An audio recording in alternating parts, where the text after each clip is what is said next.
Have you ever left a conversation and hours later you're still thinking about it? You replay what you said, what they said, the tone, the pause, the facial expression. You think, why did I say that? Did that sound awkward?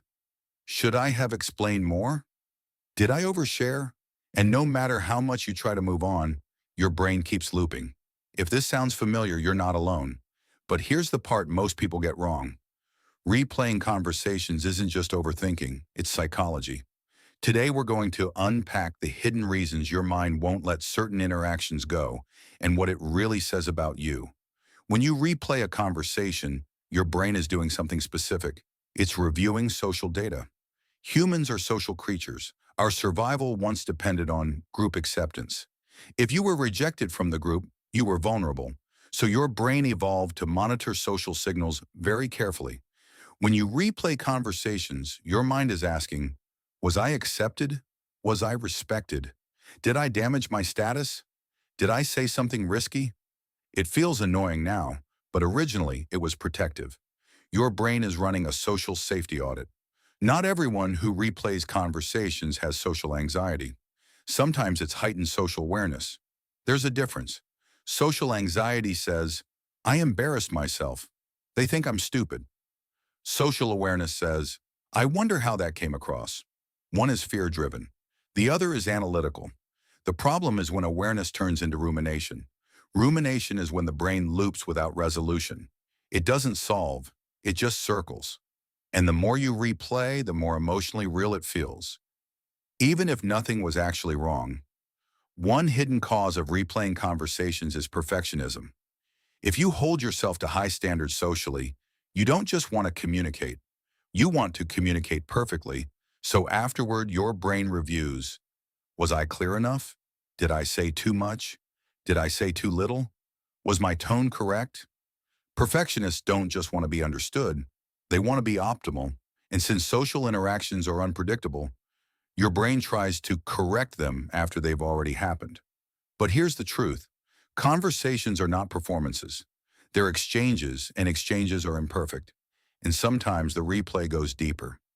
If you grew up in an environment where you were criticized often, your words were corrected constantly, you were misunderstood, you had to be careful what you said. Your brain may have learned, speaking is risky. When speech feels risky, your nervous system becomes hyper-aware.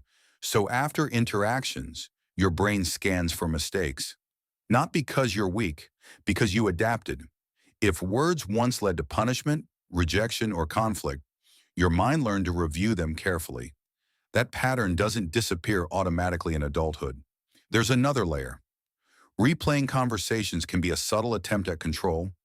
You cannot change the past interaction, but your brain tries to regain power by analyzing it.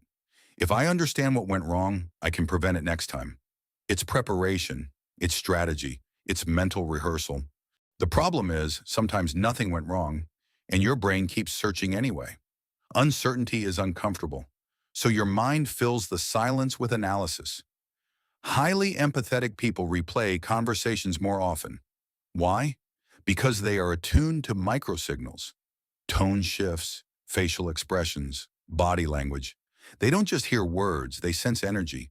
So afterward, their brain asks, did I hurt them? Did they feel uncomfortable? Did I miss something? This isn't narcissism, it's sensitivity. But without boundaries, sensitivity becomes self-surveillance, and that becomes exhausting. When you replay a conversation, your brain activates many of the same emotional circuits as the original moment. That's why it feels like it's happening again. Your body can react to a memory as if it's current. Heart rate changes, muscle tension, emotional discomfort. Your brain doesn't distinguish strongly between real-time threat and imagined social threat. So a harmless comment can feel amplified in replay. Replaying becomes unhealthy when it lasts for hours or days, it interferes with sleep, it damages your self-esteem, it creates avoidance of future interactions. At that point, it's not reflection, it's rumination. Reflection leads to learning. Rumination leads to self-criticism. The key difference is outcome. Does it help you grow, or does it just drain you? First, label it. This is my brain seeking social safety. That creates distance. Second, ask, is there actual evidence something went wrong? If not, your brain is filling in gaps. Third, allow imperfection. Every conversation contains awkward micro moments. That's human. Fourth, redirect your focus outward. Rumination is inward looping. Shift attention to action. Movement breaks mental repetition. If you replay conversations, it doesn't mean you're broken. It means your brain cares about connection, but caring doesn't mean punishing yourself. You don't need to analyze every word you've ever said. Sometimes the conversation is over, and you're allowed to let it be over. If this resonated with you, you're welcome to like, comment, and subscribe. And next time your mind says, why did I? Pause and remind yourself you were just being human.